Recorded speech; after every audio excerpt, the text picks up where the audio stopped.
नागदा की आम जनता को अशुद्ध जल पिलाकर जनता के स्वास्थ्य के साथ खिलवाड़ करने वाली नपा सीएमओ पर प्रकरण पंजीबद्ध किए जाने के संबंध में ज्ञापन दिया।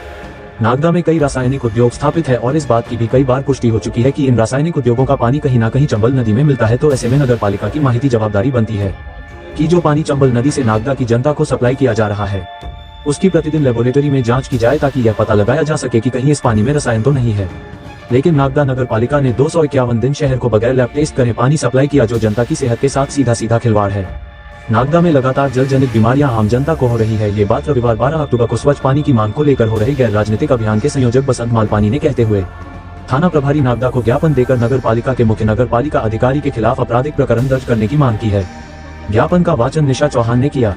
ज्ञापन के माध्यम से बताया कि नगर पालिका परिषद नागदा के सीएमओ द्वारा न्यायालय माननीय अनुविभागीय दंडाधिकारी नागदा के प्रकरण क्रमांक 141/2025 दिनांक 19 सितंबर 25 के पैरा क्रमांक 3 में स्वीकार किया है कि विगत दिनांक 3 सितंबर 25 से 10 सितंबर 25 तक हुई अत्यधिक वर्षा के कारण नदी का जल प्रभावित हुआ था।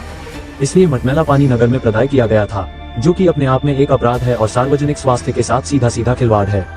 नगर पालिका परिषद के पास बारिश का मटमैला पानी साफ कर जनता को प्रदाय करने की कोई व्यवस्था नहीं है, जबकि शासन द्वारा नगर पालिका के सीएमओ एवं सभी अधीनस्थ जल प्रदाय विभाग के कर्मचारियों को जनता को शुद्ध जल प्रदाय का निर्देश दिया है।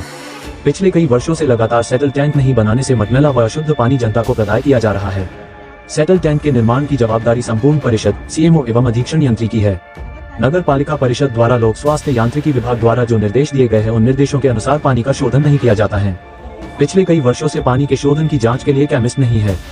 बिना जांच के पानी का प्रदाय किया जाना व अपने पत्र में शुद्ध पानी प्रदाय किया जाना लिखा जा रहा है। नगर पालिका में ऐसे कोई केमिस्ट की व्यवस्था नहीं है जो कि विधिवत एल्यूम, ब्लीचिंग व क्लोरीन का उपयोग कर शुद्ध पानी का जनता को प्रदाय किया जा सके। जो भी पानी प्रदाय किया जा रहा है वह अप्रशिक्षित व योग्य लोगों के द्वारा किया जा रहा है, जिससे कि जनता के स्वास्थ्य पर विपरीत असर पड़ रहा है। कई व्यक्तियों को जानलेवा बीमारी हो चुकी है। नगर पालिका अधिनियम एवं शासन के नियम अनुसार जनता को शुद्ध जल प्रदाय करने जवाबदारी सीएमओ की है, जिन्होंने अपनी जवाबदारी में लापरवाही बरती है और बिना जांच के व बिना उचित शोधन के मटमैला जल व शुद्ध जल जनता को प्रदाय किया, जो कि अपराध की परिधि में आता है। सूचना के अधिकार के अंतर्गत जब जानकारी मांगी गई तो पता चला कि 253 दिन में से 251 दिन के जल प्रदाय का कोई परीक्षण नहीं कराया गया, मात्र 2 दिन ही परीक्षण के बाद जल प्रदाय कराया गया। इस मौके पर कैलाश सनोलिया, अभय चोपड़ा, भूपेंद्र सिंह राणावत, बकुलेश ओरा, राजकुमार गुर्जर, आनंद गोठरवाल, राजेंद्र चौहान, रानी शेख, मनोहर चौहान, सत्यनारायण उपाध्याय, जुम्मन खां, चेतन नामदेव, दिलीप पत्रोड, शेख साहिल, मुकेश अहिरवार, हितेंद्र शुक्ला, हीरालाल मरमट, लोकोमल खत्री, हिमांशु शर्मा, नरेंद्र सिंह देवड़ा, संजय सिंह तोमर, रामतारा शर्मा, कमला कुमावत, गुड्डी बारिया, राजकुमारी रघुवंशी, कमला मकवाना, पूजा रघुवंशी, साधना परमार, दीपिका रघुवंशी, सुनीता गौड़, रानी गौड़, श्याम कुंवर सहित नागरिक उपस्थित थे। हमने सूचना के अधिकार में स्वीकार करा है कि हमने 253 दिन में से 251 दिन बगैर लैब टेस्ट किए नागदा में पानी सप्लाई किया। दूसरा, एक जो एसडीएम मैडम का आवेदन है उसमें भी इन्होंने स्वीकार किया कि हमने 8 दिन मटमैला पानी सप्लाई किया, जबकि नागदा उद्योग के किनारे बसा हुआ है, रासायनिक उद्योग है। यहाँ के नदी का पानी पूरे शहर में सप्लाई होता है। उद्योग के रसायन नदी में मिलते हैं, इस बात की भी कई बार पुष्टि हो चुकी है।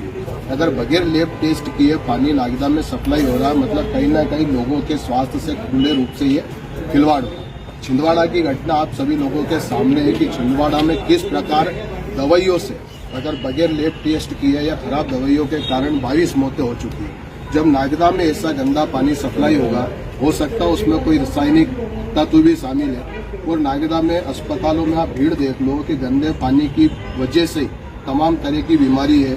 और जैसा छिंदवाड़ा में किडनी फेलियर की वजह से लोग मरे, गंदे पानी की वजह से अगर नागदा में भी लोगों की किडनी फेलियर हुई तो इसके लिए नगर पालिका प्रशासन जिम्मेदार है। हमारा आपसे ये निवेदन है कि आवेदन आपके समक्ष हम पेश कर रहे हैं। इस आवेदन के माध्यम से सीएमओ साहब पर आपराधिक प्रकरण दर्ज किया जाए, लोगों के स्वास्थ्य का खिलवाड़ किया।